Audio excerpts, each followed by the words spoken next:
Mas mahina ang ilaw, halos asol ang dating, kaya mas kita ang kaputlaan ng balat ni Rowena. Nakatubo pa rin ito, may benda sa ulo, may pasa sa leeg at balikat, may mga wire sa dibdib.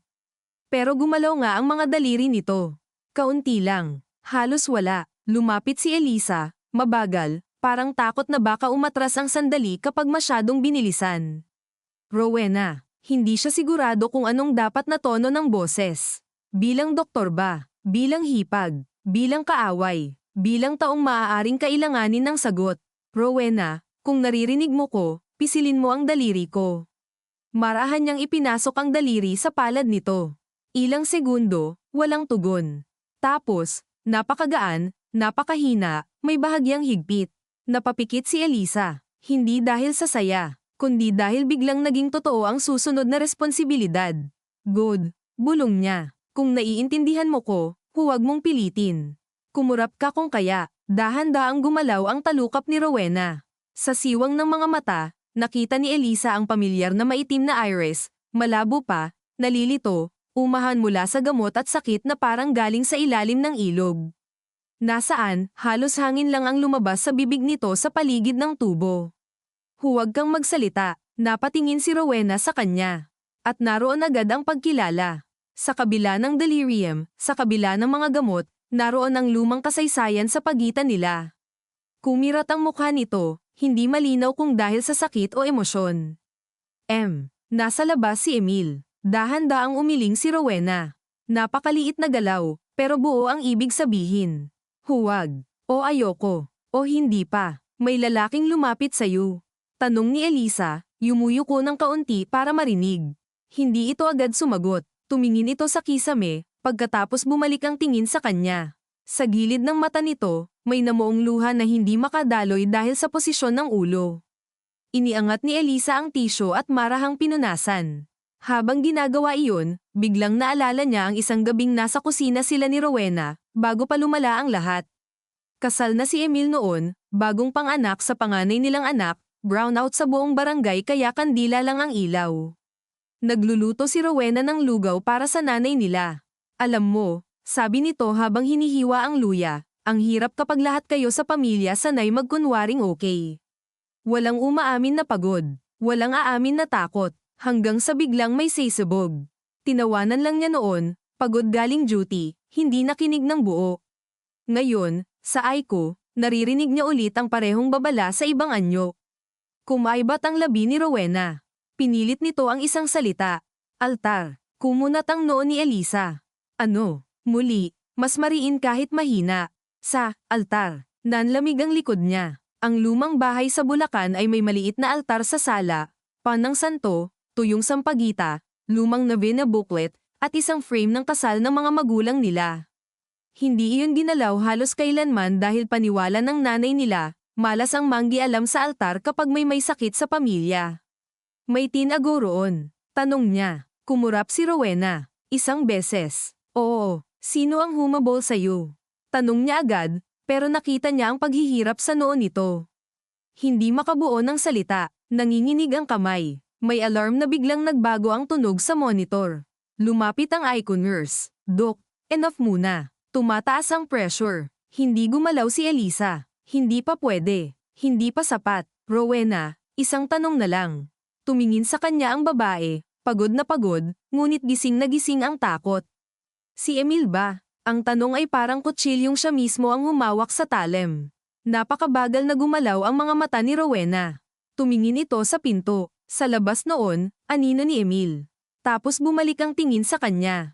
At marahang, halos hindi mapansin, umiling ito. Hindi. Ang pagluwag na naramdaman ni Elisa ay hindi ganap na ginhawa. Dahil kasunod agad noon ang mas mabigat na katotohanan, kung hindi si Emil, may ibang tao. At ang ibang taong iyon ay hindi basta dumaan sa gabi. May alam iyon. May pakay iyon. May nauna nang namatay para rito. Pero may tinatago siya. Mahinang sabi ni Rowena, halos hindi boses. Napalapit si Elisa. Ano? Hindi, niya sinabi, kung sino. Pinutol sila ng alarm. Lumapit na ang nurse, mas madiin. Dok, kailangan na po talaga. Tumango si Elisa at dahan-daang binawi ang kamay niya mula sa palad ni Rowena. Sa sandaling iyon, Kumapit ang mga daliri nito sa kanya ng mas mahigpit kaysa kanina. Hindi lakas ng katawan iyon. Lakas ng desperasyon. Huwag mong pagkatiwalaan. Naputol. Kumuyam ang dibdib ni Elisa. Sino? Pero hindi na sumagot si Rowena. Bumalik ang bigat ng talukap. Bumilis ang beep. Nagtrabaho ang mga nurse. Kailangan niyang umurong bilang doktor at hayaan ang protocol. Lumabas siya ng icon na mabigat ang mga hakbang at agad tumayo si Emil. Anong sabi niya? Tanong nito, walang paligoy, nanginginig ang pag-asang may halong takot na baka siya ang ituro. Tinitigan siya ni Elisa ng matagal. Ilang taon silang magkapatid. Ilang beses na niyang ipinaglaban ito noong bata pa, sa bugbugan sa eskinita, sa pangungutya ng mga kapitbahay, sa sermon ng tatay nila. Ilang beses din niya itong hinusgahan, iniwan, pinatahimik sa isang tingin. At ngayong gabi, kailangan niyang mamili kung alin siya ate, doktor, o bantay ng natitira pang dangal ng pamilya. Sabi niya may tinago sa altar sa Bulacan, sagot niya. Bumagsak ang mukha ni Emil. Hindi dahil nagulat, kundi dahil napatunayan. At sabi niya hindi ikaw ang tumulak. Pumikit si Emil. Isang sandaling purong ginhawa ang dumaan sa mukha nito, pero agad napalitan ng panibagong sindak. Ano pa? Tanong nito. Dito huminto si Elisa. Naroon ang huling linya ni Rowena na parang apoy sa loob ng bibig niya. Huwag mong pagkatiwalaan sino. Hindi niya narinig ng buo. O ayaw lang ba niyang marinig? Tumingin siya sa kapatid niya. Amoy ulan, usok, at takot. Sa bulsa nito, posibleng may phone na puno ng mensaheng ayaw nitong ipakita. Sa ulo nito, mga pangalang hindi pa nito binibitiwan. Sa likod nila, ang investigador ay palabas ng consultation room, papalapit sa kanila ng dahan-dahan. At sa dibdib ni Elisa, nagsisimulang gumalaw ang desisyong alam niyang sisira na naman sa kahit anong natitirang payapa. Sabi niya, maingat niyang tugon, hindi pa tayo ligtas. Tumitig si Emil sa kanya, parang hinahanap kung ano ang hindi niya sinabi. Sa dulo ng hallway, pumutok ang kulog sa labas at bahagyang nag-flicker ang ilaw ng ospital, sapat para mapalingon ang lahat.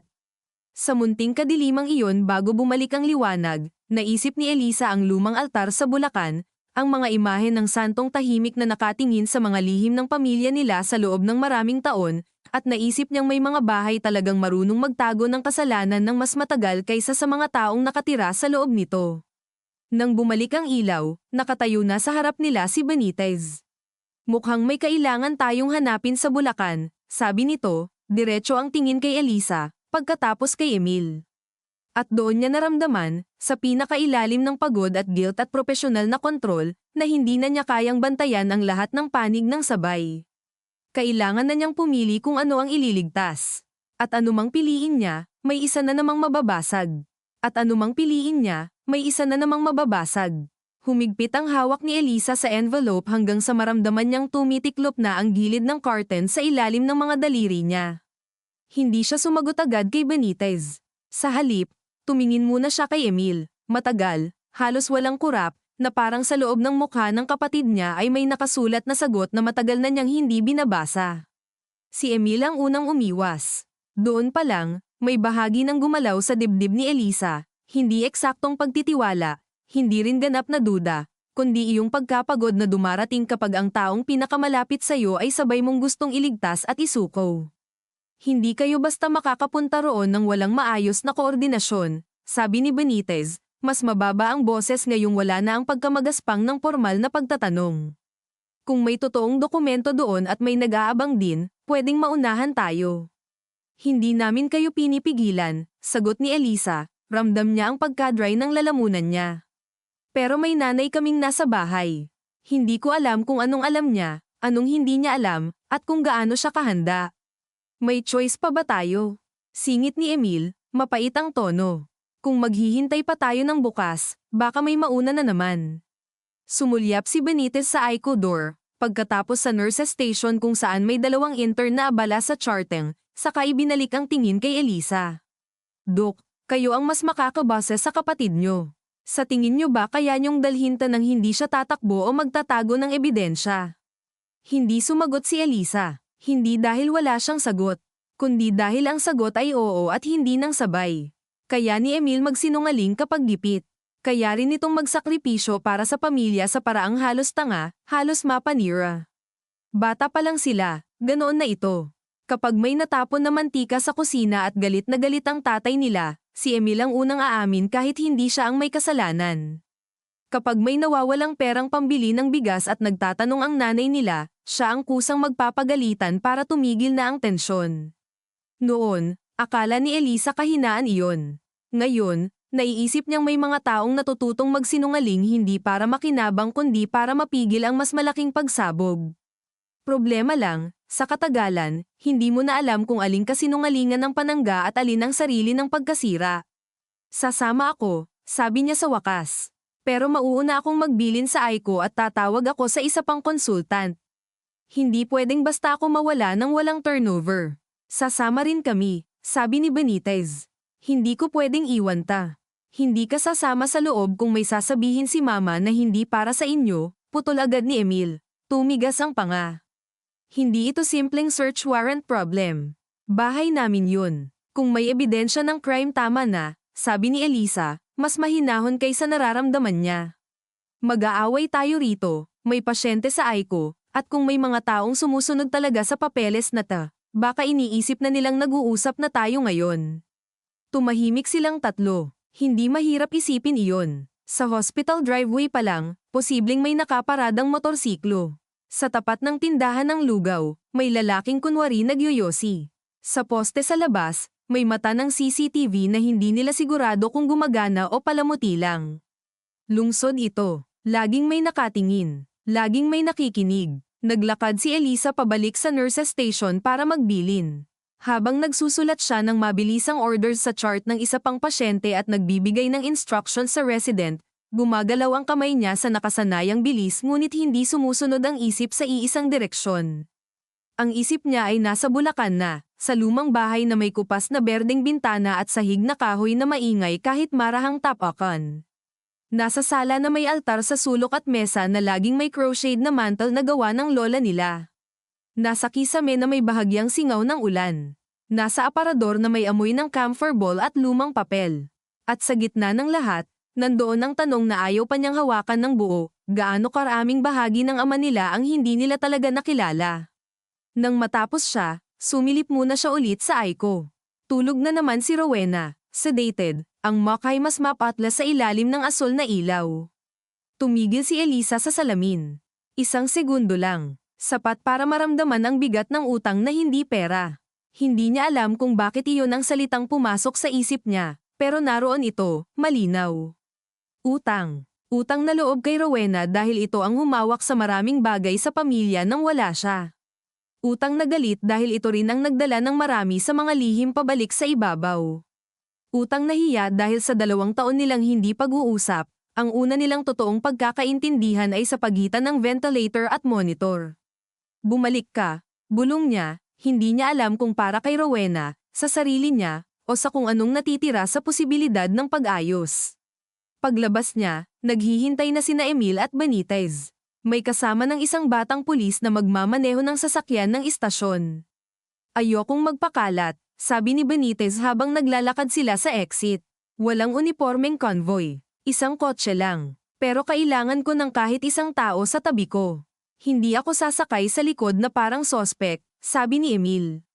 Kung gusto mo, bumaba ka at maglakad hanggang Bulacan, malamig na sagot ni Benitez. Kung ibang gabi ito, baka napaikan si Emil. Pero ngayong gabi, tumawa lang siya ng maiksi, pagod na pagod, at nagpatuloy sa lakad. Sa labas ng ospital, mas ramdam ang ulan. Hindi buhos, yung manipis, tuloy-tuloy, halos ambon pero sapat para kamantabang semento at mang-amoy lupa, langis, at alikabok na nabasa. Ang ilaw ng mga sasakyan sa parking lot ay nagre-reflect sa basang aspalto na parang pahabang sugat. May 3 bantay sa may gate. May mga tindera sa ilalim ng tolda na nagtitimpla pa rin ng kape at lugaw para sa mga bantay ng pasyente. May stray dog na nakapulupot sa ilalim ng upuan, basa ang balahibo, pero natutulog pa rin na parang sanay na sa ingay ng mundo. Sumakay sila sa sasakyan nang walang masyadong imikan. Sa harap, ang batang pulis at si Benitez. Sa likod, si Elisa sa kanan at si Emil sa kaliwa. Sa gitna nila, Ang brown envelope na parang pangatlong tao. Humandar ang kotse palabas ng ospital, dumaan sa Commonwealth na basa at kumikislap ang mga ilaw ng bus, jeep, ambulansya, at mga motorsiklong sumisingit sa pagitan ng lane na parang sila ang tanging nagmamadali sa lungsod. Sa bintana, mabilis na lumulutang ang mga sari-saring mukha ng gabi, mga construction worker na kumakain sa carinderia, call center agents na nagyoyosi sa ilalim ng waiting shed, isang babae na may dalang sleeping child sa tricycle, mga estudyanteng basa ang uniforme at nagtatawanan pa rin sa kanto. Karaniwang buhay, karaniwang gabi, at sa loob ng sasakyan, isang pamilyang dahan-daang binubuksan ang sariling hukay. Sabihin mo na, sabi ni Elisa pagkatapos ng mahabang katahimikan. Hindi siya lumingon kay Emil. Pinanood niya lang ang ilaw ng gasolinahan na dumaan sa salamin at nagkulay dilaw sa mga kamay niya. Yung hindi sinabi ni Rowena. Yung di mo pa rin sinasabi. Narinig niya ang paghinga ni Emil, mabigat. Hindi ko alam lahat. Ayoko na ng linyang yan. Anong gusto mo? Umimbento ako. Napalingon siya ngayon. Hindi. Gusto ko minsan magsimula ka sa totoo kahit pangit. Saglit na nagtagpo ang mga mata nila. Ang mukha ni Emil sa dumaraan na ilaw ay nag-iiba-iba, minsang mukhang batang kapatid niya, minsang mukhang estrangherong napagod sa maling desisyon. Yung manager ko, sabi nito sa huli, hindi lang sa office. Tauhan siya ng foundation na nasa resibo. Anong foundation? Tanong ni Benitez mula sa harap ng hindi lumilingon. San Isidro Development and Relief Foundation, sagot ni Emil. Pero hindi relief ang totoo nilang ginagawa. Ano? Land conversion, facilitation, pressure. Hindi ko alam lahat ng legal terms. Pero kapag may lupang ayaw ibenta, may papel na biglang nawawala. May tax issue na biglang lumalabas. May barangay certification na napapabilis para sa ilan, napapabagal sa iba. Umigting ang katahimikan sa kotse. Sa labas, huminto sila sa traffic light. Isang batang nagbebenta ng sampagita ang lumapit sa bintana, basa ang buhok, may basket na kalahating puno. Saglit na nagtama ang tingin nila ni Elisa, pagkatapos itinulak ng bata ang garland sa salamin ng banayad. Hindi siya gumalaw. Humarurot ulit ang kotse ng mag-green. Naiwan ang bata sa likod, maliit at basa sa ulan. At si Papa? Tanong ni Elisa. May kinalaman siya rito. Umabot sa mahaba at masakit ang pagitan bago sumagot si Emil. Broker siya noon para sa mga lupa sa paligid ng bayan. Hindi naman malaki. Pakiyo. Kakilala rito, lagda roon. Alam mo naman, ganon sa probinsya. Kung sino ang marunong sa munisipyo, siya ang dinudulugan. Nung una yata, normal lang. Hanggang sa may isang parcel ng lupa na ayaw ibenta ng may-ari. Sino? Tanong ni Benitez. Hindi ko alam ang buong pangalan. Apelyido yata Reyes o De Reyes. Matanda na raw. Mag-isa lang sa bahay. Walang anak. Tapos bigla raw namatay. Naramdaman ni Elisa ang pagsikip ng dibdib niya. Hindi si Papa ang unang namatay para dito. At si Papa, parang doon nagsimula ang takot niya. Kasi pagkatapos nun, may papeles na pinapapirma sa kanya. May transfer, may affidavit, may kung ano-ano. Sabi niya noon kay Rowena, ayaw na niya. Gusto na niyang umatras. Pero may utang na raw siyang loob at pera sa mga tumulong sa atin dati. Napakagat si Elisa sa loob ng pisngi. Heto na naman ang salitang iyon. Utang na loob. Sa pamilyang Pilipino, ilang krimen na kaya ang naitago sa apat na pantig na iyon. Ilang maling pirma. Ilang pagtitimpi, ilang pagsunod kahit alam mong mali dahil tumulong naman sila noon. Naalala niya ang isa sa pinakamadilim na buwan ng buhay nila, noong third year med siya at sabay na hospital ang tatay nila at nabaon ang pamilya sa bayarin. May lumapit noon na konsehal, may dalang prutas at pangakong tulong. Hindi niya maalala ang mukha ng buo, pero naalala niya ang sobrang puting polo, ang ngiti, at ang paraan ng nanay nila na halos lumuhad sa pasasalamat. Anong klaseng tulong? Maingat niyang tanong. Pampagamot. Oo. At placement ko raw sa isang kumpanya pagkatapos. Sa foundation. Hindi pa noon. Napahawak si Elisa sa sentido niya. Hindi niya alam kung gusto niyang sumigaw o tumawa sa kabastusan ng pattern. Tumulong muna. Magkautang kayo. Pagkatapos singilin ng hindi na pera ang hinihingi. Bakit ngayon lumabas? Tanong ni Benitez. Bakit hinalungkat uli? Kasi may gagawing bagong development sa Bulacan, sabi ni Emil. May access road. Warehouse. Baka industrial park. Kailangan yata malinis ang title chain. May nawawalang pirma. May butas. At si Rowena ang nakakita. Tanong ni Elisa. Hindi sinasadya. Naglilinis siya ng cabinet. May lumang folder si Papa na itinago ni Mama sa aparador. Doon niya nakita ang pangalan ng foundation at pangalan ng matandang namatay. Pina-compare niya sa photocopy na hawak ko. Doon na niya na-realize na hindi simpleng utang o lumang title lang. Habang nagsasalita si Emil, napapansin ni Elisa ang maliliit nitong galaw. Ang pagkamot sa kuko gamit ang hinlalaki. Ang pag-ikot ng singsing sa daliri. Ang paulit-ulit na pagtingin sa rearview mirror kahit wala namang halatang sumusunod. Hindi niya alam kung paranoia iyon o survival. Pero nang sumilip din siya sa salamin, may puting sub ng 2 kotse ang layo. Hindi mabilis, hindi rin sobrang lapit, pero ilang lane changes na, nandyan pa rin. Benitez, sabi niya, mababa pero matalim. Yung puting sub, sumulyap ang investigador sa side mirror. Hindi agad siya nagsalita. Napansin ko rin, sabi niya sa wakas. Huwag muna kayong lilinggan ng halata. Kumirat ang sikmura ni Elisa. Kumawala ang isang manipis na alon ng init sa batok niya pababa sa likod. Baka nagkataon lang, bulong ni Emil, ngunit mahina ang kumpiyansa. Baka, sabi ni Benitez, pero ang tono niya ay hindi sumasang-ayon. Dumaan sila sa flyover, pagkatapos sa mas madidilim na bahagi ng highway kung saan mas kaunti ang establishmento at mas marami ang truck. Ang ulan ay panakanaka na lamang, pero basa pa rin ang kalsada at ang ilaw ng kasunod na sasakyan ay nagkikislapan sa rear glass. May ibang daan ba papasok sa bahay nyo? Tanong ni Benitez. Meron sa likod, sa lumang palayan, sagot ni Emil. Pero maputik kapag maulan. Mas gusto ko na yon kaysa diretso sa harap nakita tayo. Hindi tumutol si Elisa. Sa totoo lang, mas gusto rin niyang huwag dumating sa bahay ng nanay nila na may puting sub sa likod at pulis sa harap. Kahit sa gitna ng ganitong gabi, may bahagi pa rin sa kanya na gustong protektahan si Corazon mula sa kahihiyan. Hindi mula sa katotohanan, marahil huli na para doon, kundi mula sa eksena. Sa mga mata ng kapitbahay. Sa kwentuhang may pulis sa bahay nila kagabi. Ganoon kababaw minsan ang hiya. Pero ganoon din kabigat ang epekto. Lumiko sila sa mas makitid na kalsada palayo sa main route. Kumonti ang ilaw. Dumaan ang kotse sa hanay ng mga saradong tindahan, mga karinderyang kalahating bukas pa rin, mga tricycle na nakapila sa waiting shed, at mga aso na nag-aaway sa gilid ng kanal. Pagkaraan ng ilang minuto, naging sementadong daan na may pagitan ng malalaking bakuran at lumang puno. Bulakan na. Iba ang amoy ng gabi rito. Mas maraming lupa, mas maraming dahon, mas kaunting usok, pero ang dilim ay mas malalim.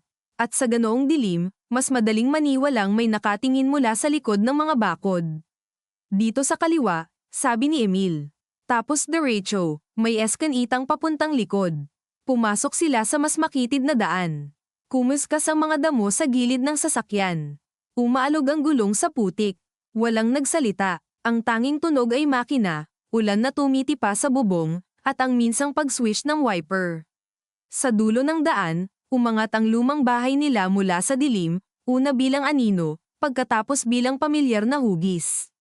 Malapad ngunit luma, may bubong na yero at ilang bahagi ng dingding na kinain na ng panahon, may veranda sa harap at mga halamang gumagapang sa rehas. May ilaw sa isang bintana sa sala. Gising pa ang nanay nila. Biglang bumigat ang dibdib ni Elisa sa paraang iba sa takot. Mas personal, mas mapait. Maraming taon siyang hindi madalas umuwi rito dahil sa duty, sa pagod, sa tampo, sa lahat ng dahilan na madaling ibigay sa sarili kapag hindi mo kayang harapin ang totoong dahilan, na sa bahay na ito, masyadong malakas ang mga alaala, at karamihan sa mga alaala niya rito ay hindi marunong tumahimik. Huminto ang sasakyan sa likod, malapit sa lumang kusina na may bubong na mababa at pinto na laging sumasayad sa semento. Pinatay ni Benitez ang ilaw ng loob. Tingnan muna natin kung may kasunod. Lahat sila'y tumigil sa paggalaw. Sa labas, dumaan ang tunog ng malayong motor. May palakang kumakanta sa gilid ng kanal. May isang mahinang kaluskos ng dahon na pwedeng daga, pusa, o tao. Ilang segundo pa, wala nang dumating na sasakyan. Pero hindi ibig sabihin nun ay wala ng panganib. Tara, sabi ni Elisa. Pagbukas ng pinto, Sumangga ang malamig na amoy ng basang lupa at lumang kahoy.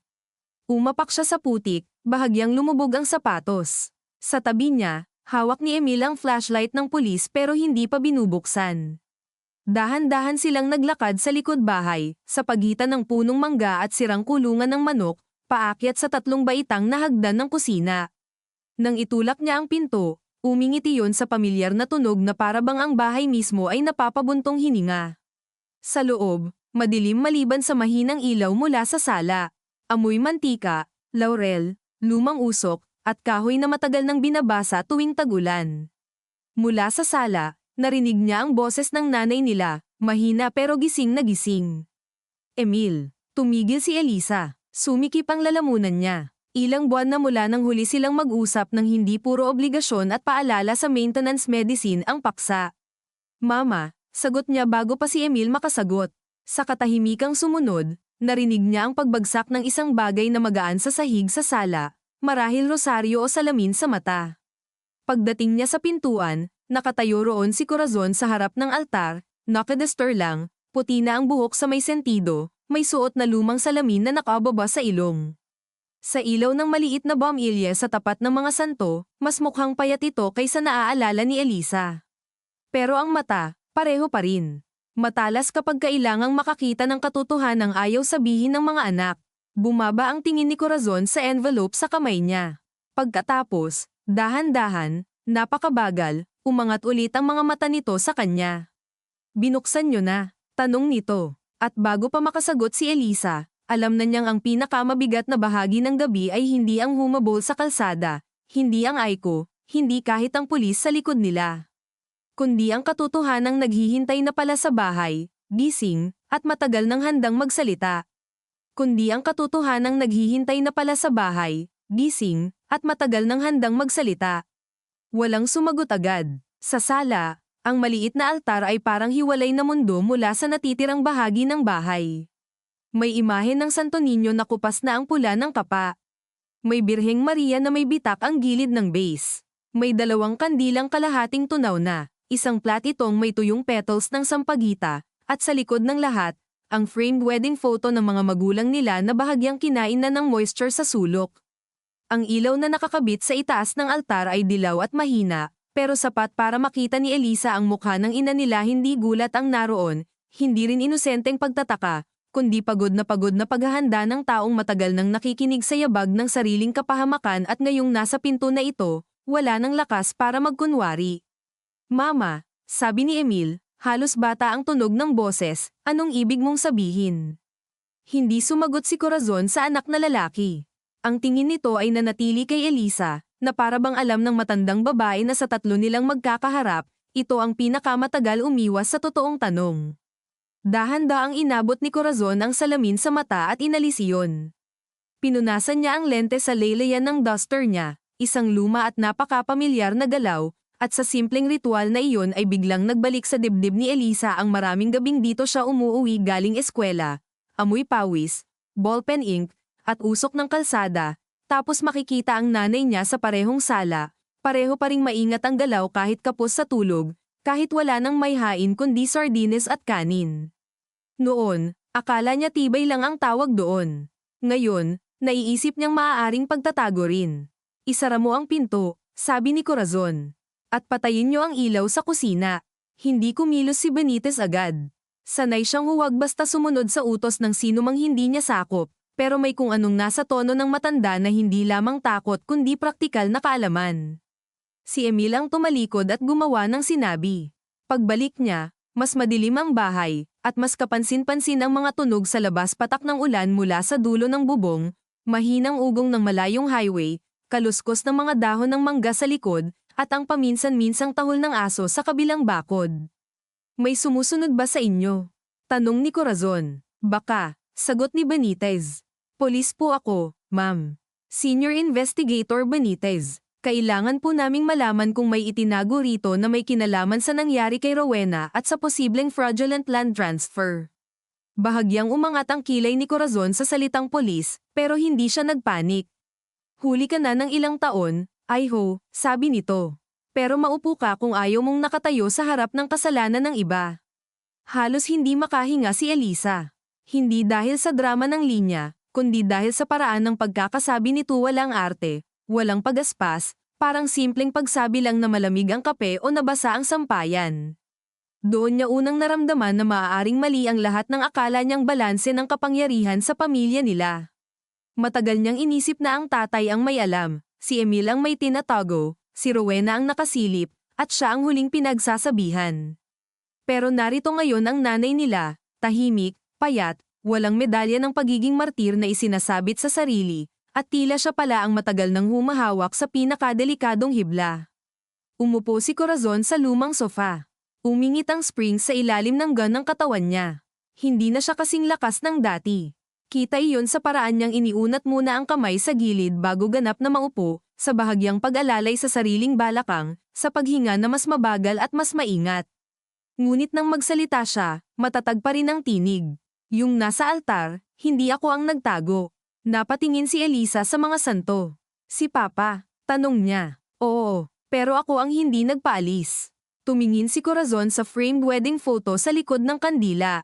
Kasi minsan, kapag mahal mo ang tao, hindi mo na alam kung saan nagtatapos ang pagtitiis at nagsisimula ang pakikipagsabuatan.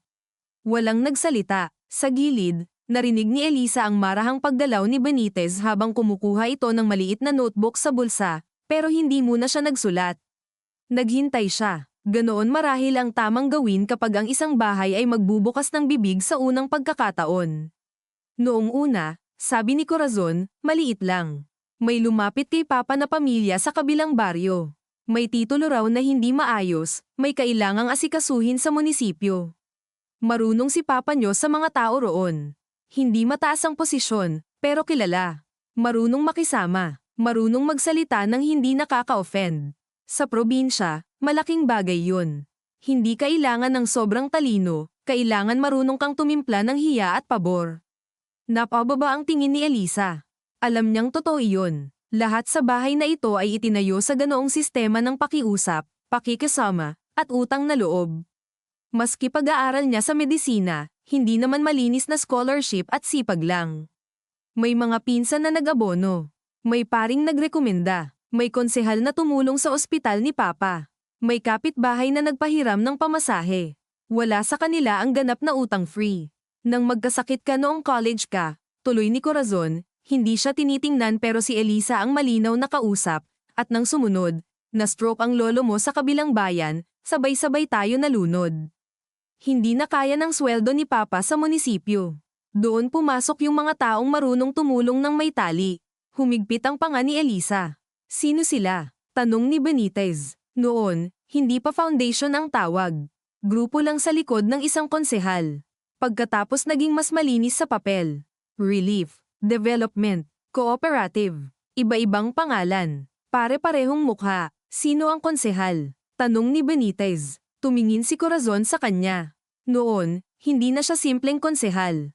Vice Mayor na ngayon. Tahimik na napamura si Emil. Hindi malakas, pero malinaw. Alam mo pala, sabi ni Elisa, at hindi niya naitago ang kirot sa tono. Doon lang siya nilinggan ng ina niya. At sa titig na iyon, naramdaman niya ang hiya na parang bata ulit siyang nahuling nagsasalita ng wala pang buong alam. Akala mo ba, sabi ni Corazon, ikaw lang ang marunong magdala ng mabigat ng walang sinasabihan. Parang may hamampes sa lalamunan ni Elisa. Gusto niyang sumagot ng matalas, ipaalala kung ilang taon siyang sumuong sa duty, kung ilang gabing siya ang nagbabayad ng gamot, kung ilang tawag ang siya ang sumalo nang bumigay ang iba. Pero hindi niya ginawa, dahil sa unang pagkakataon, may mas matandang sugat sa harap niya na hindi niya kayang talunin sa lakas ng loob. Yung unang namatay, maingat na sabi ni Benitez, sino siya? Sumandal si Corazon. Tumingin siya sa kisame na parang may sinisipat na lumang sulat doon. Si Amparo de Reyes, matandang dalaga, may lupa sa dulo ng bayan, katabi ng creek. Maliit na tao, pero matigas ang ulo.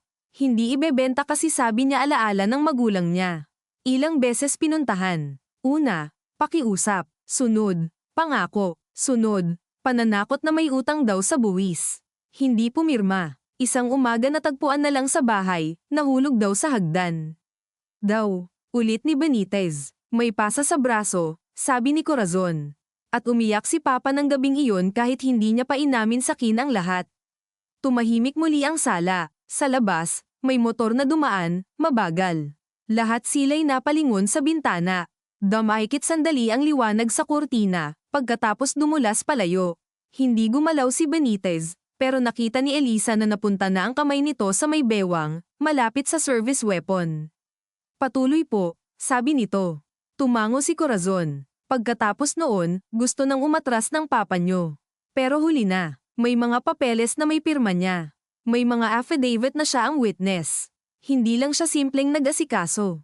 Naging tulay siya. At kapag naging tulay ka sa maling tao, hindi ka basta makakababa. Kaya siya patuloy na ginamit, sabi ni Elisa, dahan-dahan, habang nagdudugtong ang mga alaala at puwang sa utak niya. Yung biglaang pag-uwi ng ama galing munisipyo na tahimik. Yung ilang gabing gising ito sa veranda. Yung kakaibang pag-iwas nito sa mga lumang kakilala sa palengke. Yung pagpipilit nitong huwag ibenta ang bahay kahit gipit na gipit. Oo, sabi ni Corazon. Hanggang dumating sa puntong may isang malaking transfer na kailangang malinis. Maraming lupa ang daraanan, kasama ang dating kay Amparo. May kulang na chain, may pirma na mali ang petsa, may witness na patay na. Doon siya natakot ng husto. At yung mga papeles, tanong ni Emil, kinuha niya, hindi lahat, nagtago siya ng kopya. Sabi niya, kung lulubog man siya, gusto niyang may mahihila pababa. Umigting ang mukha ni Benitez. Insurance, takot, sagot ni Corazon. At konsensya rin, kahit papaano. Sa salitang konsensya, kumirot si Elisa. Bigla niyang naalala ang gabing namatay ang tatay nila. Hindi na ospital ang unang bumalik sa kanya, kundi ang eksaktong ekspresyon ng mukha nito nang hawakan niya ang pulsuhan at alam niyang paalis na. Hindi takot sa kamatayan ang nakita niya noon. Parang pagod na lang. Parang tao na matagal nang may pasan at ngayon ay hindi na kayang ituwid ang likod. Noong mga panahong iyon, galit si Elisa sa kanya dahil pakiramdam niya iniwan siya ang mag-aayos ng lahat pagkatapos. Ngayon, sa gitna ng sala, may maliit na hiya na gumapang sa dibdib niya. Hindi pa tawad, hindi pa, pero hiya na baka kulang ang pagkakilala niya sa sariling ama bago niya ito hinatulan sa isip. Bakit hindi mo sinabi sa amin? Tanong niya kay Corazon, hindi na matalim kundi pagod. Kahit man lang pagkatapos mamatay ni Papa. Hindi agad sumagot ang ina niya. Marahan nitong inayos ang rosaryo sa tabi ng kandila, pinante ang krus na natabingi. Kasi gusto kong matapos na sa kanya, sabi nito. Akala ko kapag namatay ang isa, natatapos din ang habol. Akala ko sapat nang ibinaon ko sa altar ang mga kopya at pinakiusapan ng Diyos na bahala na. Napatawa si Emil, basag ang boses. At ikaw pa talaga ang naniniwala sa bahala na. Sumulyap si Corazon sa kanya. Hindi galit, mas masakit pa roon. Ikaw nga, hindi ba? Tingnan mo kung saan ka dinala ng bahala na. Napatikom si Emil. Umupo siya sa mababang bangko sa gilid ng sala at yumuko, mga siko sa tuhod, dalawang kamay sa buhok. Sa ayos niyang iyon, mukhang mas bata siya ng 10 taon at mas matanda ng 20. Nasaan mismo ang tinago? Tanong ni Benitez. Bamantong hininga si Corazon at tumingin sa altar. Sa likod ng frame, lumapit si Elisa, mabagal. Naramdaman niya ang lamig ng tiles sa talampakan kahit may sapatos. Ang altar na ito ang sentro ng napakaraming ritual sa buhay nila, padasal kapag may exam, sindi ng kandila kapag may sakit, novena kapag may namatay, bulong ng hiling kapag kapos ang pera. Ilang beses na siyang tumayo sa harap nito nang walang tanong, dahil sanay siyang huwagmang alam sa paniniwala ng ina niya. Ngayon, iniabot niya ang kamay sa likod ng framed wedding photo ng mga magulang nila. Ang kahoy ay mamasa-masa at bahagyang maalikabok. Nang iangat niya ang frame, may tunog ng papel na sumayad sa pader. Sa likod, nakadikit gamit ang lumang packaging tape, ay isang manila envelope na manipis ngunit malapad. Nanlamig ang mga daliri niya. Nang hinailan niya ito, may natanggal na piraso ng lumang pintura mula sa dingding. Binuksan niya sa ibabaw ng altar.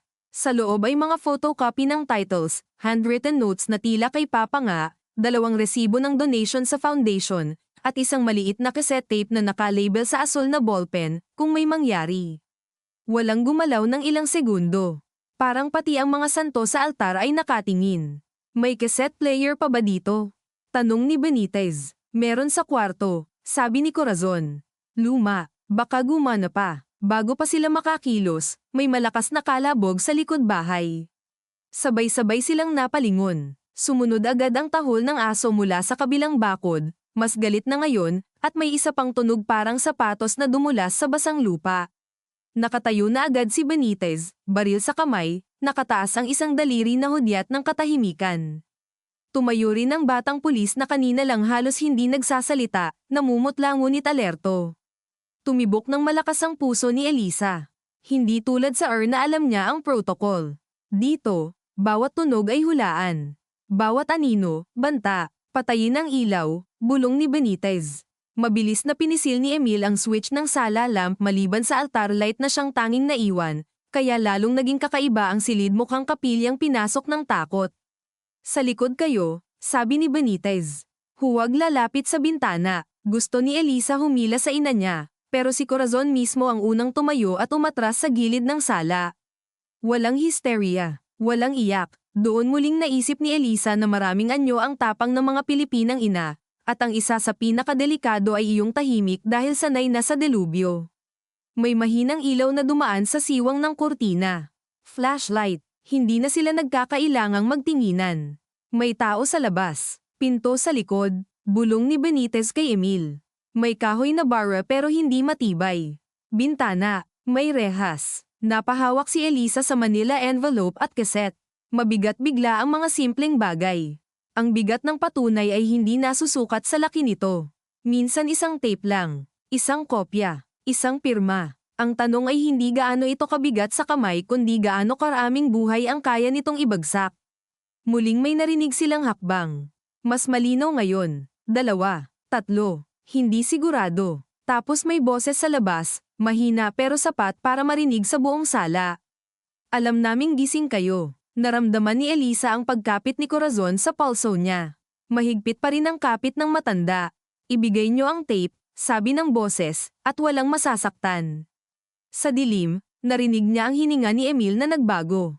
Hindi simpleng takot, pagkilala. Kilala mo, bulong niya. Napapikit si Emil. Driver, sagot nito, halos hangin lang. Tauhan ng manager. Sa isang iglap, nagkaroon ng desisyon si Benitez. Lumapit ito ng kaunti sa pintuang papuntang kusina, nakatagilid ang katawan, handang sumilip. Makinig kayo sa kin, bulong nito. Kapag may putok o sapilitang pasok, ilalabas ko kayo sa harap. Constable, ikaw kay Ma'am Corazon. Emil, huwag kang mag-hero. Hindi ako ngayon ka makinig sa mas marunong, putol niya. Sa ilalim ng tensyon, halos natawa si Elisa sa kabalintunaan ng linya. Ganyan din ang gusto niyang sabihin sa kapatid niya sa loob ng napakaraming taon. Ngunit wala ng oras para sa pagkaaliw. Sa labas, may kumalansang sa doorknob ng likod. Isang beses, 2, tapos mahinang pagdiin, sinusubok ang bara. Sa gitna ng lahat ng iyon, biglang nagsalita si Corazon, hindi malakas ngunit malinaw na parang sermon sa patay. Huwag niyo nang idaan sa dahas. Marami nang namatay sa mga papel na yan. Huminto ang kalansing. May maikling katahimikan, saka tumawa ng bahagya ang boses sa labas. Tita, kaya nga kukunin na namin para wala nang masundan. Tita, nanlamig si Elisa. Hindi simpleng hired thug lang. Kilala sila. Kilala ang bahay. Mas malalim ang pagkakaugat kaysa inaamin ni Emil.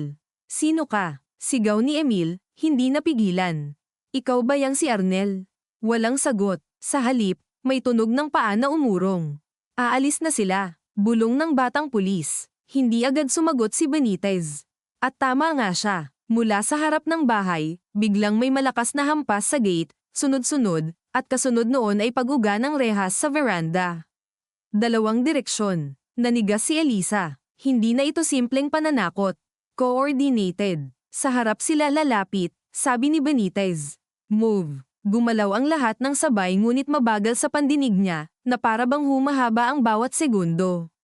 Inilagay niya ang Manila envelope at kaset sa dibdib, sa ilalim ng blazer na suot niya pa rin mula ospital, saka hinigpitan ang pagkakayakap. Hinawakan ni Emil ang balikat ng ina niya. Ang batang pulis ay pumwesto sa gilid. Sa bawat kalabog sa gate, kumakalag ang buong bahay. Ang lumang kahoy ay umuungol na parang ayaw na nitong maging saksi ngunit wala itong magagawa. At sa gitna ng mga yabag, kalabog, at kumakabog na dibdib, isang malinaw na katotohanan ang damapo kay Elisa. Kapag nakalabas sila rito ng buhay, wala nang paraan para ibalik ito sa pribadong problema ng pamilya. Kailangan na nitong mabuksan sa labas, sa korte, sa pulis, sa media kung aabot, at kapag ginawa niya iyon, hindi lang niya ilalantad ang mga taong humahabol sa kanila. Ilalantad din niya si Papa. Ilalantad ang ina niya na tumahimik. Ilalantad ang kapatid niyang nakisawsaw ulit dahil sa utang. Ilalantad ang sarili niya bilang anak na doktor na hindi nakakita agad. Sa madaling salita, may ililigtas niya ang mga buhay na nasa kasalukuyan kapalit ng ganap na pagkawasak ng kanilang natitirang pangalan. Umikot sa kandila ng altar ang liwanag habang patuloy ang pag-uga sa gate. Naramdaman niya ang pagkibit ng ina niya sa tabi niya. Anak, bulong ni Corazon, hindi tumitingin sa kanya. Kapag umabot sa oras na mamili ka, huwag mo nang unahin ang pangalan namin. Kumirat ang lalamunan ni Elisa. Bago pa siya makasagot, may malakas na pagbasag ng salamin mula sa harapan, at sabay doon, sumigaw si Benitez, "Yuko! Yuko!" Bumagsak si Elisa sa malamig na tiles nang halos hindi niya na maalayan ang sariling paggalaw. Sa isang iglap, nawala ang lahat ng pino at kontroladong anyo ng gabing ito at naging purong katawan na lang ang tao tuhod, siko, hininga, reflex. Narinig niya ang pagkalat ng bubog sa sala, matinis at sunod-sunod, parang ulan na bakal. May sumigaw si Emil. May malutong na utos si Benitez mula sa unahan. Narinig niya rin ang impit na daing ng ina niya nang mapaupo ito ng biglaan sa sahig. Hinayla agad ni Elisa si Corazon pababa sa likod ng sofa, isang kamay sa batok ng matanda, ang kabila nakadikit pa rin sa dibdib niya kung saan nakasingit ang kaset at envelope sa ilalim ng blazer. Hindi niya alam kung gaano kalakas ang pagyanig ng kamay niya hanggang maramdaman niyang nangingilo ang sarili niyang panga sa higpit ng pagkakakuyom. "Mama, yumuko ka lang. Huwag kang gagalaw. Hindi ako bata," matigas ngunit pabulong na sagot ni Corazon, pero sumunod pa rin ito, nakadapa ng bahagya sa gilid ng sofa, humihingal, ang rosaryo sa palso ay kumalanseng. Sa harap ng bahay, may yabag sa veranda. Hindi pa nakakapasok sa mismong sala, pero naroon na ang bigat ng presensya nila sa labas. Ang lumang sahig ng kahoy ay may sariling paraan ng pagsisiwalat sa mga naglalakad dito. Sa bawat yapak sa veranda, umuungol ang tabla. Sa bawat paglipat ng timbang, may maikling langit-ngit na parang pagdaing ng bahay. Humarap si Benitez sa direksyon ng pinto, nakatago ang kalahati ng katawan sa likod ng dingding, ang baril na steady sa dalawang kamay. Ang batang pulis ay pumwesto sa may arko papuntang dining area, mukhang halos masuka na sa kaba pero pilit matatag. Si Emil ay nasa pagitan nila, walang baril, walang training, may hawak lang na mabigat na kahoy na upuan na parang batuta. Mukha siyang sabay na handang sumugod at tumakbo. Sa ganoong anyo siya lalong kinabahan si Elisa, dahil ang taong walang taktika ngunit maraming guilt ang madalas unang mamatay. "Ibagsak niyo ang tape," sigaw ng boses mula sa labas. Malapit na, mas malinaw na. Lalaki, nasa 40 marahil, may lamang napilit sa dulo ng bawat salita na lalong nakakasuka.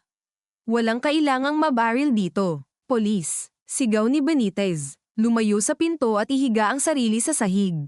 Sandaling tumigil ang lahat, pagkatapos ay dumating ang maikling pagtawa, puno ng yabang na sanay sa probinsya at lungsod. Yung tipong natutunan mula sa paghawak sa mga tao hindi dahil mas matalino ka kundi dahil mas marami kang kakilalang pwedeng tumawag at mag-burn ng record kinabukasan. "Sir, huwag na tayo maglokohan," sabi ng boses.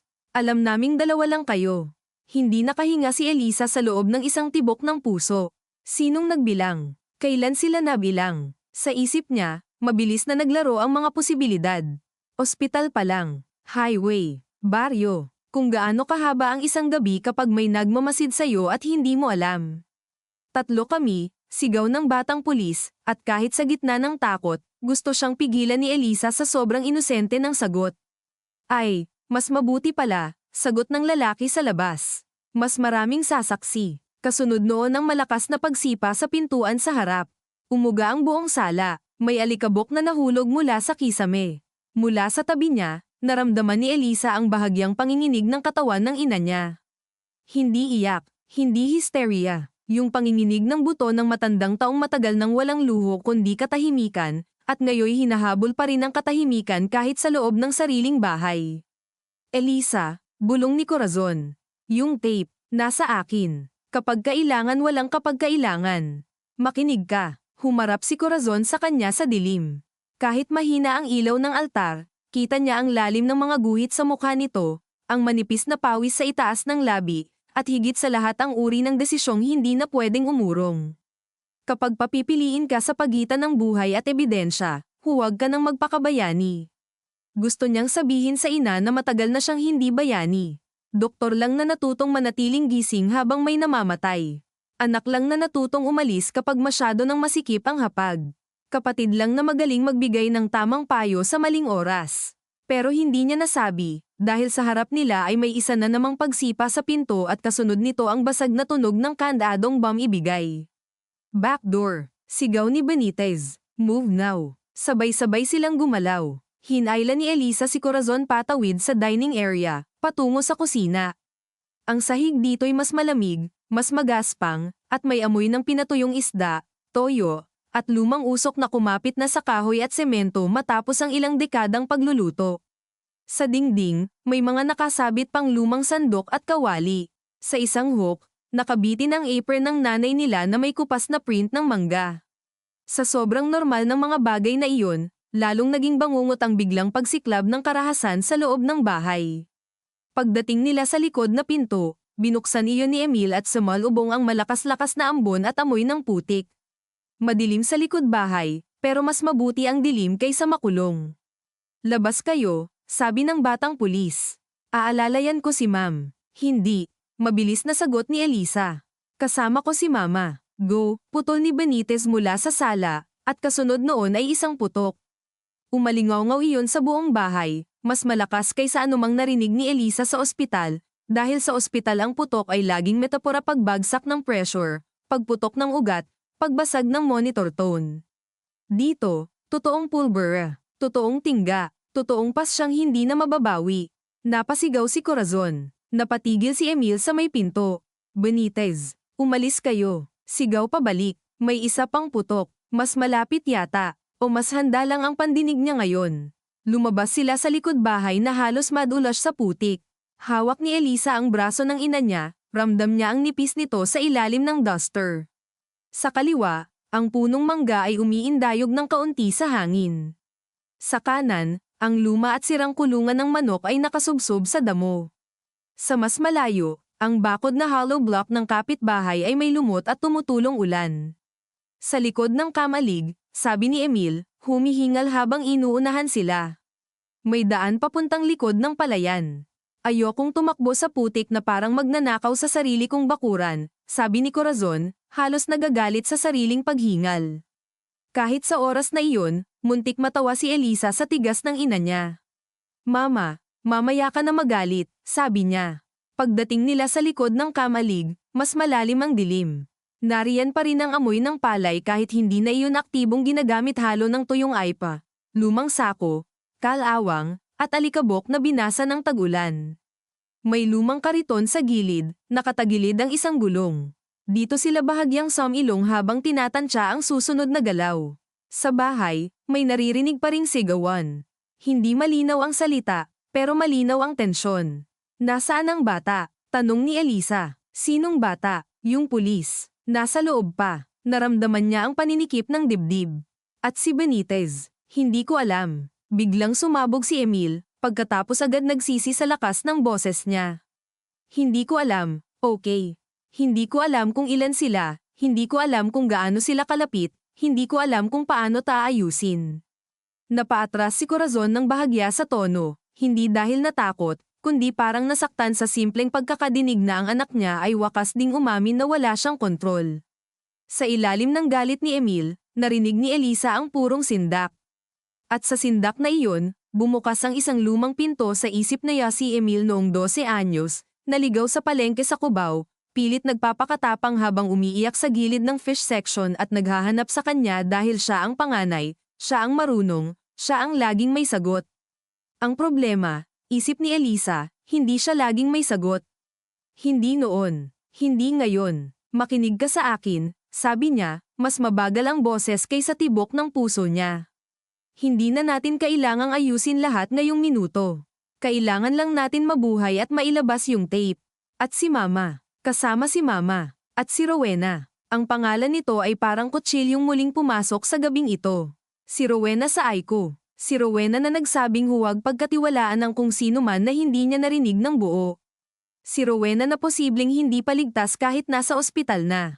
Biglang pumasok sa isip ni Elisa ang malamig na posibilidad na kapag kaya silang sundan hanggang dito, kaya rin nilang galawin ang bantay sa ospital. Kailangan kong tumawag, sabi niya, hinahalukay ang phone sa bulsa. Basa ang mga daliri niya at bahagyang nanginginig. Walang signal. Itinaas niya ang telepono. Isang guhit, tapos wala. Dito sa may puno minsan meron, sabi ni Emil, agad nag-offer ng galaw na may halong pagkadesperadong makatulong. Huwag kang lumayo, putol ni Elisa, pero lumipat pa rin siya ng 3 hakbang sa gilid ng kamalig, itinaas ang phone malapit sa poste ng lumang ilaw. Isang guhit, mabilis niyang dinyalang Aiko Nurses Station. Nagri-ring. Sumagot. Aiko, hello. Ito si Dra. Sarmiento. Sabi niya, halos walang hinga. Pakinggan mo ko. Huwag niyong paaalisin ang kahit sino sa tabi ni Rowena Alvarado. Verify all visitors. Walang papasok na walang direct order from me or Dr. Mercado. Tawagan mo ang security ngayon na. Dok, may nangyari po ba? Gawin mo na lang. Ibinaba niya agad. Kasunod noon ay tinawagan niya ang isang dating kaklase sa med school na nasa administrative side ng ospital. 2 ring lang, sumagot agad. Liza, kailangan ko ng discreet security sa Aiko bed ni Rowena Alvarado ngayon. Hindi bukas. Ngayon. Hindi na siya nagpaliwanag ng mahaba. Sa tono palang marunong nang umintindi ang kapwa pagod at sanay sa krisis. Nang may baba niya ang phone, bumalik siya sa kamalig. Umuulan pa rin ng pino. Ang patak ay tumatama sa yero sa ibabaw nila sa irregular na ritmo na parang may taong nagdadalawang isip kung tutuloy sa pinto. Mula sa bahay, wala nang putok. Mas nakakatakot iyon sa pandinig niya. Ang kawalan ng ingay ay pwedeng ibig sabihin tapos na. Ang tanong ay alin ang tapos? Hindi tayo pwedeng manatili rito, sabi ni Emil. Kapag iniikot nila ang likod bahay, makikita tayo. Tama siya. Alam iyon ni Elisa. Ngunit may isa pa ring bahagi sa kanya na ayaw umalis nang hindi alam kung buhay pa ang 2 pulis sa loob ng bahay.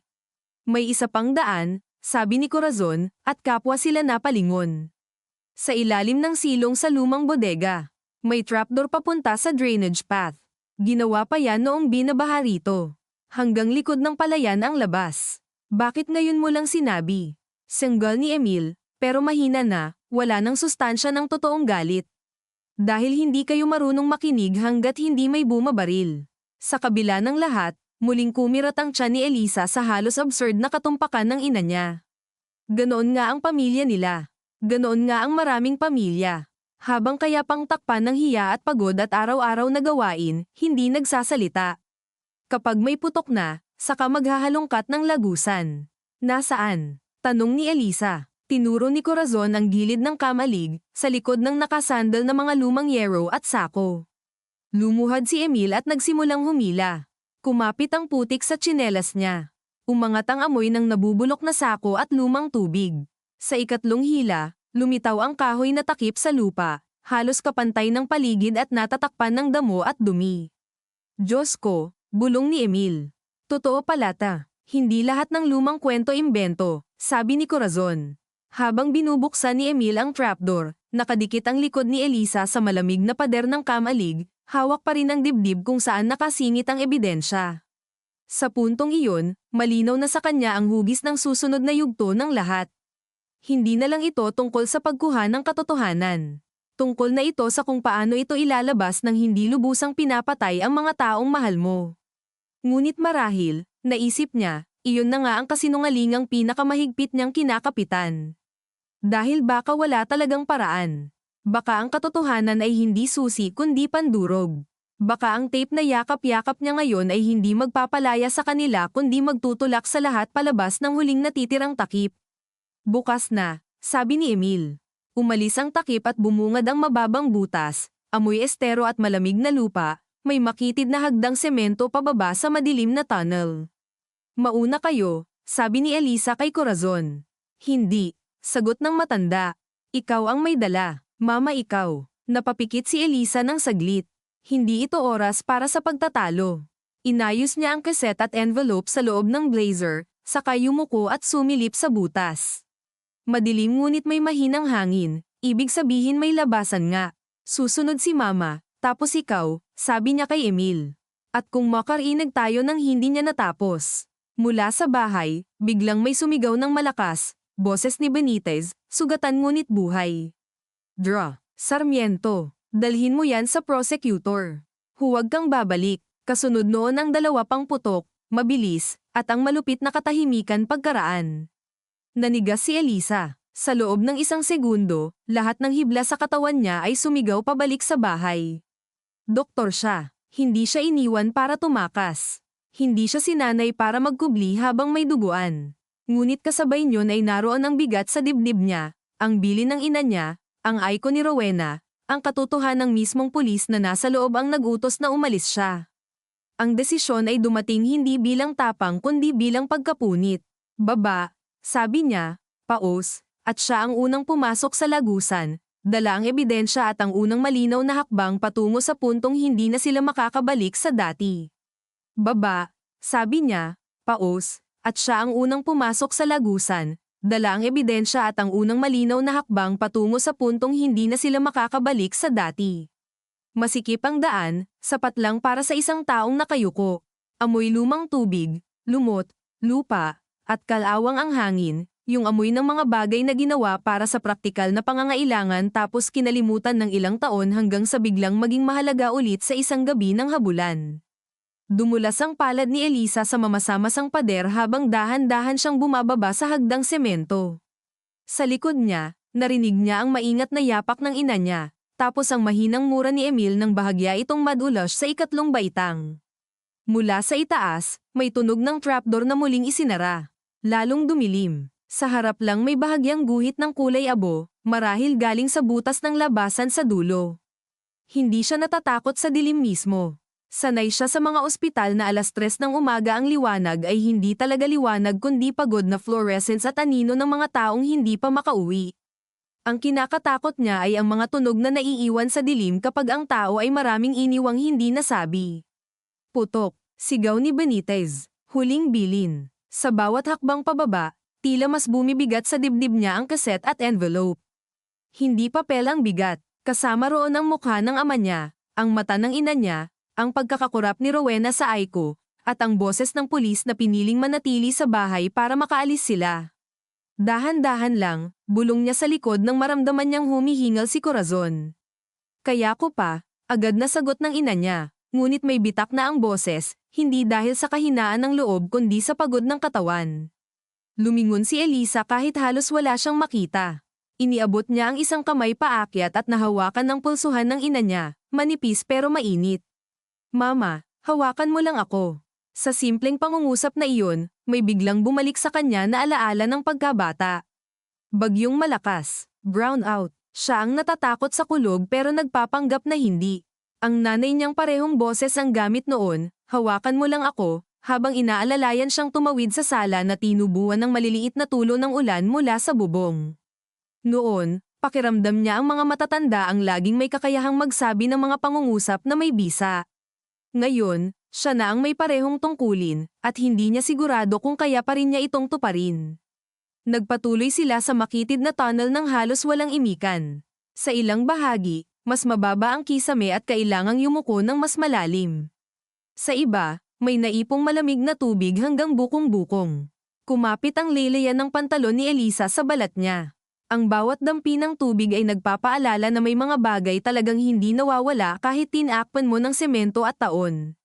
Sa likod, narinig niya ang mahinang pagdasal ng ina niya. Hindi buong oras ayon. Pira-pirasong Hail Mary na parang hininga. Si Emil naman ay tahimik, pero ang katahimikan nito ay hindi katulad ng sa ina nila. Ang katahimikan ni Corazon ay may ugat. Ang kay Emil ay parang lubad na hinihila sa magkabilang dulo. Liza, bulong nito maya-maya. Hindi ate, hindi doktora. Liza lang, kagaya noong mga panahong hindi pa sila marunong magtago sa isa't isa. Ano, kung may mangyari sa akin mamaya walang may mangyayari sa iyo mamaya. Pakinggan mo muna. Tinihil niya ang lakad saglit. Sa makipot na lagusan, ang pagharap sa isa't isa ay halos imposible, pero sapat ang bahagyang paglingon para marinig ang bigat sa boses ng kapatid niya. Kapag nakaabot tayo sa prosecutor o kung sino man ang pagbibigyan mo niyan, sabi ni Emil, huwag mo nang subukang iligtas ako sa statement. Napahigpit ang panga ni Elisa. Hindi ito ang oras para sa guilt confession. Hindi guilt ta. Pagod na ko. Lahat tayo pagod na. Hindi, Liza. Pagod na kung ako lagi ang iniisip mong kailangan mong saluhin.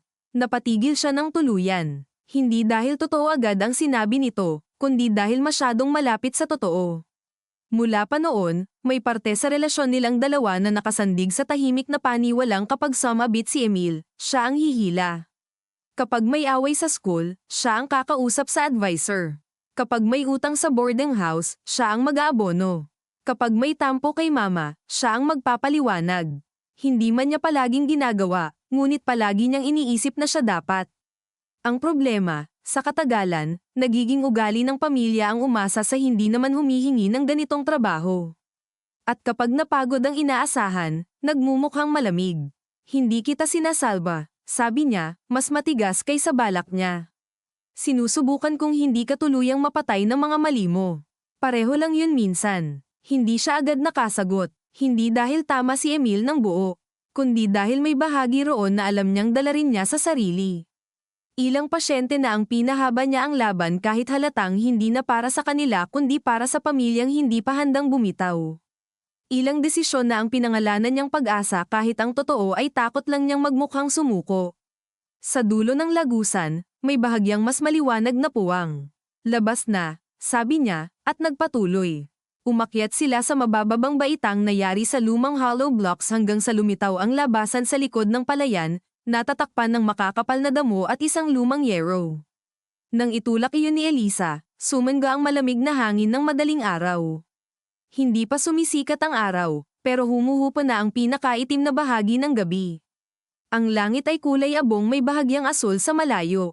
Sa harap nila, ang palayan ay malawak at maputik, ilang bahagi nakatubig at kumikislap sa maputlang liwanag. Sa gilid, may pilapil na makitid na pwedeng daanan ng tao ng paisa-isa. Sa mas malayo, makikita ang madilim na hugis ng barangay road at iilang poste ng ilaw na nanginginig ang dilaw na sinag. Ang tunog dito ay iba sa bahay. Mas bukas, may kuliglig, may palaka, may malayong tilaok ng tandang na napaaga. At sa kabila ng lawak, ramdam pa rin ni Elisa na hinahabol sila ng lungsod ng mga lihim na iiwan nila sa likod. Saan tayo? Tanong ni Corazon, hinihingal. Sa likod ng lumang bukid ni Tio Pabling, sagot ni Emil. May kubo sa dulo, may daan doon papuntang barangay road. At mula roon, tanong ni Elisa, tumingin si Emil sa kanya. Ikaw na ang magdesisyon. Doon niya naramdaman ang kakaibang bigat ng sandali. Ilang oras pa lang ang lumipas mula nang makita niya si Rowena sa pero tila nabuhay at namatay na ang ilang bersyon ng sarili niya sa gabing ito. Ang doktor na kayang ihiwalay ang damdamin sa trabaho. Ang anak na galit sa ama. Ang ate na naniniwalang kaya pa niyang itikom ang bibig ng pamilya para hindi tuluyang mapahiya. Isa-isa nang nabibitawan ang mga bersyong iyon. Ang natitira ay hindi mas magaan. Mas malinaw lang. Sa provincial prosecutor tayo, sabi niya. Hindi sa municipal station. Tumango agad si Benitez sa isip niya, bagaman wala ito roon, kitang-kita niya sa alaala ang magiging logic nito. Huwag sa lugar na may hawak ang mga taong binabanggit sa tape. At si Mama? Tanong ni Emil. Tumingin si Elisa kay Corazon. Ang matanda ay nakatayo sa pilapil, basa ang duster sa leleyan, may putik sa tsinelas, at sa kabila ng pagod, tuwid pa rin ang likod hanggat kaya. Kasama siya, sagot ni Corazon bago pa sila makapagpas siya. Hindi na ako maiiwan sa altar habang kayo ang nagsasalita sa labas.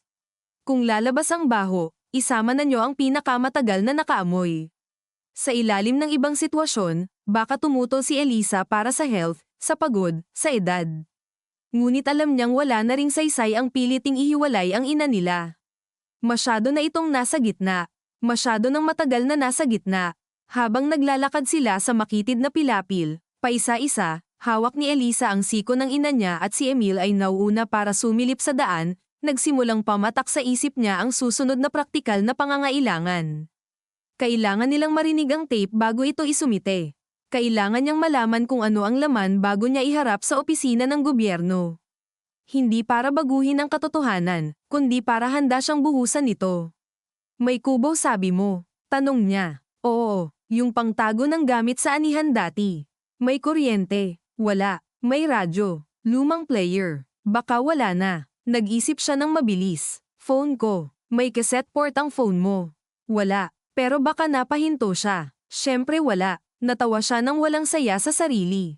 Sa sobrang dami ng nilulutas niyang high-stakes decisions sa ospital gamit ang teknolohiya, nakakatawa na ang pipigil o magtutulak sa kanila ngayon ay isang lumang tape na kailangan pa ng mas lumang makina. Sa bahay ni Aling Tess may karaoke at lumang sound system, sabi ni Corazon. Sa kanto lang kapag lumabas tayo sa road. Hindi pwede roon, agad na sagot ni Emil. Kilala tayo. At anong akala mo sa prosecutor, hindi tayo kilala. Balik ng ina niya. Hindi na ito tungkol sa pagtatago ng mukha. Umabot sila sa kubo ng basa na hanggang binti at amoy putik. Maliit iyon, yari sa kawayan at yero, may isang bangkong kahoy at 2 sako ng pataba sa sulok. Dito muna sila huminto para huminga. Sa loob, mas ramdam ang amoy ng lupa at tuyong dahon. Si Corazon ay naupo sa bangko, nakahawak sa dibdib ngunit hindi nagrereklamo. Si Emil ay nakatayo sa bakana, sumisilip sa paligid. Si Elisa naman ay inilabas ang envelope at cassette mula sa loob ng blazer. Basang-basa na ang tela niya sa pawis at ambon, pero tuyo pa ang laman. Pinunasan niya ang cassette sa laylayan ng blouse. Ang asul na sulat ng ama niya kung may mangyari ay masakit tingnan sa liwanag na unti-unting ilinaw. May ilang sulat kamay talagang hindi nabubure sa loob mo kahit ilang taon mong hindi makita. Liza, sabi ni Emil nang hindi lumilingon, kapag narinig natin yan, wala nang atrasan. Matagal na tayong wala sa atrasan. Hindi, iba pa rin pag narinig mo sa mismong boses niya. Tumahimik siya. Totoo iyon. Hanggat papel, pwede mo pang isipin na may kulang sa konteksto, may mali sa interpretasyon, may loophole sa alaala. Ang boses ng patay, iba. Lalo na kung magulang. May kapangyarihan itong dumiretso sa bahaging hindi mo kayang depensahan ng propesyon, talino, o galit. Muli siyang tumingin sa ina. Mama, kaya mo pa. Kapag hindi ko kinaya, saka ko sasabihin, sagot nito. Tumingin si Elisa kay Emil. Pupunta tayo kay Aling Tess. Kukunin natin ang lumang player kung meron. At pagkatapos, diretso tayo sa prosecutor. At kapag may sumunod, tatakbo tayo ng mas kaunti at magsasalita ng mas maaga. Bumantong hininga si Emil. Hindi sang-ayon, pero wala nang mas mahusay na plano. Lumabas silang muli sa kubo at naglakad papunta sa Barangay Road. Sa puntong iyon, ang langit ay mas mapatla na, at nagsisimula ng magising ang mundo. May isang magsasakang nagbibisikleta na may sabit na bayong sa manibela. May babaeng nagwawalis sa harap ng tindahan kahit basa pa ang semento.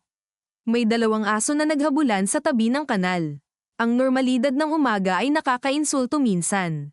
Habang may mga pamilyang nagtitimpla pa lang ng kape at nagbubukas ng radyo, may iba namang naglalakad sa putik na may daladalang tape na posibleng magpabagsak sa kalahati ng mga kasinungalingang bumuhay sa kanila ng ilang dekada.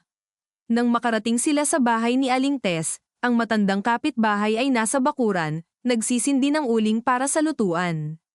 Napaawang ang bibig nito nang makita sila. Susmar Joseph, anong nangyari sa inyo? Tess, sabi ni Corazon, diretso, hiram ang lumang cassette player mo. Walang paliwanag, walang drama, at gaya ng maraming matagal ng kapitbahay sa probinsya, hindi na nagtatanong si Aling Tess ng higit sa kaya niyang hawakan. Nasa aparador sa loob, sabi nito, dali-daling pumasok. Ilang minuto lang at nasa harap na nila ang alaykabokang player, kulay abo, may crack sa takip pero mukhang gumagana pa. May baterya pa ako dyan, dagdag nito, habang nangingilid ang usisang hindi na nito itinatanong ng buo. Salamat, sabi ni Elisa, at nang sumilip ang matanda sa mukha niya, marahil nakita nito ang seryosong hindi dapat banggain dahil tumango na lang ito at umurong. Hindi sila roon nagpatugtog. Dinala nila ang player sa waiting shed sa may Barangay Road, sa gilid ng punong akasya, kung saan may mahabang semento at isang sirang karato lang may schedule ng jeep. Doon, sa maputlang liwanag ng madaling araw, kasama ang amoy ng basang kalsada at usok ng unang tricycle, inilagay ni Elisa ang cassette sa player. Nanginginig ng bahagya ang daliri niya sa pagpindot ng play. Una, static, mahabang lagasgas ng lumang tape. Tapos ang boses, Corazon, sabi ng ama niya, paos, mabagal, at agad tumama sa sikmura ni Elisa ang sakit ng pagkilala. Parehong boses na ginamit sa pag-utos, sa pagkanta kapag lasing ng konti tuwing fiesta, sa pag-ubo sa veranda, sa pagtawag sa kanya noon ng doktora na may halong yabang at biro. Kung ito ang naririnig mo, ibig sabihin na dala ko na kayo sa dulo ng kaduwagan ko. Napapikit si Corazon. Sa tabi niya, narinig ni Elisa ang pagpigil ni Emil sa sariling hininga. Hindi ko nagawa ang tama noong una, tuloy ng boses. Noong kay Amparo, hindi ko siya pinatay, pero alam kong may mangyayari sa kanya. At tumahimik ako. Pagkatapos nun, sunod-sunod na. Kapag una kang naniwala na minsan lang, madali na ang pangalawa. Kumuyam si Elisa sa laylayan ng sariling blouse. Sa bawat salita, parang may tumutusok na karayom hindi dahil ikinagulat niya, kundi dahil may bahagi sa kanya na matagal nang alam na kaya ng ama niyang maging mahina sa eksaktong paraang sumisira ng ibang tao. Ang mga papeles na tinago ko, sabi ng boses sa tape, ay kopya ng transfer, resibo ng pera, at recording ng pagpupulong sa opisina ni.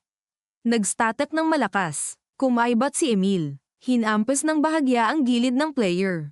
Bumalik ang tunog. Ni Vicente Valderrama. Noon konsehal pa. Ngayon baka mas mataas na. Hindi ako bayani. Huwag ninyo akong gawing ganoon. Kasabwat ako na natakot. Pero may pangalan dito ng lahat ng dumaan sa pera at lupa.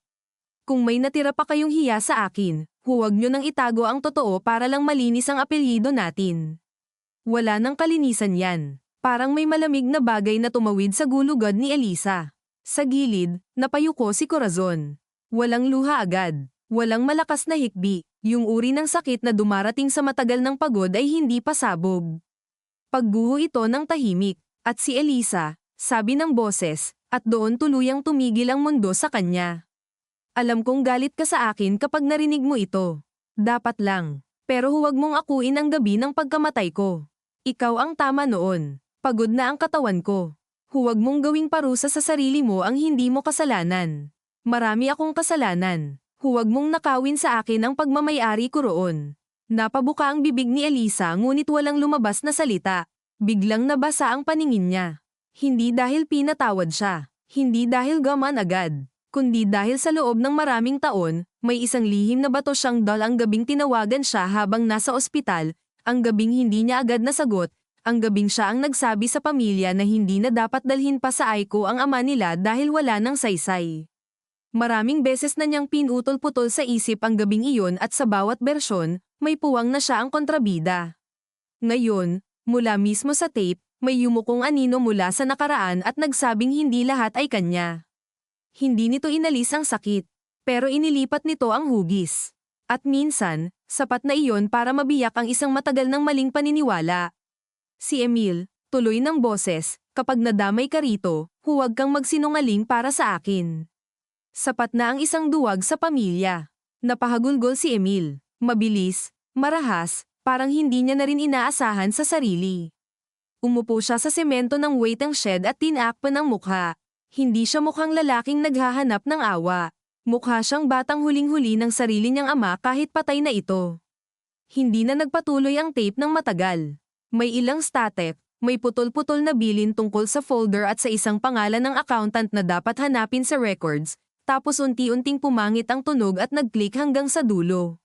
Nang huminto ang player, parang mas malakas pa ang katahimikan kaysa sa anumang sinabi. Sa malayo, may jeep nang dumaan, halos walang sakay, at ang makina nito ay umalingaw-ngaw sa basa pang kalsada. May nagbukas ng tindahan sa kabilang tapat. May lumabas na amoy ng sinangag. Ang umaga ay tuloy pa rin. Tara, sabi ni Elisa sa wakas. Paos ang boses niya, pero steady. Pinunasan niya ang mukha niya gamit ang likod ng kamay, hindi na niya alintana kung nakita ng ina at kapatid niya ang luha. Hindi na ito gabi ng mga itinatago. Saan? Tanong ni Emil, pigil ang paghikbi. Tiningnan niya ang kaset, ang envelope, at ang mukha ng dalawa. Sa prosecutor, ngayon, at pagkatapos, sa ospital. Dahil kahit anong gawin natin dito, may isang taong hindi pa tapos makipaglaban para mabuhay. Tumayo si Corazon ng dahan-dahan, may kirot sa tuhod na hindi na nito itinago. Kapag nagtanong sila, sabi nito, "Sisagot ako."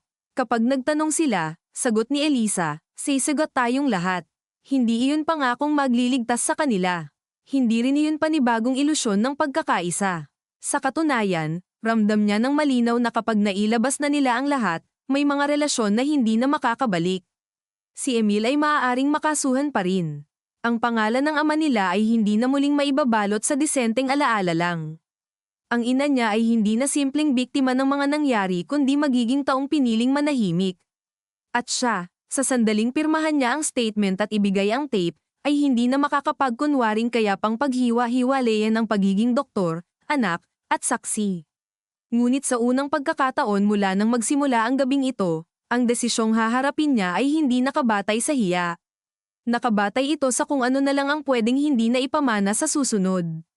Naglakad silang tatlo palabas ng waiting shed, papunta sa kalsadang unti-unti nang nililiwanagan ng umaga. Walang humawak ng kamay ng isa't isa. Walang dramatikong yakap. Magkakatabi lang, may pagitan ng ilang pulgada at maraming taon nang hindi nasabi, ngunit sabay ang direksyon. Sa likod nila, ang baryo ay gumigising. Sa harap nila, naghihintay ang gusali ng opisina, ang recorder ng salaysay, ang mga tanong na paulit-ulit, ang posibleng mga bantang kasunod, at ang ospital kung saan si Rowena ay maaaring magmulat muli at humingi ng paliwanag na wala sa tape at wala rin sa batas. Sa gitna ng lahat ng iyon, may kakaibang katahimikang umupo sa dibdib ni Elisa.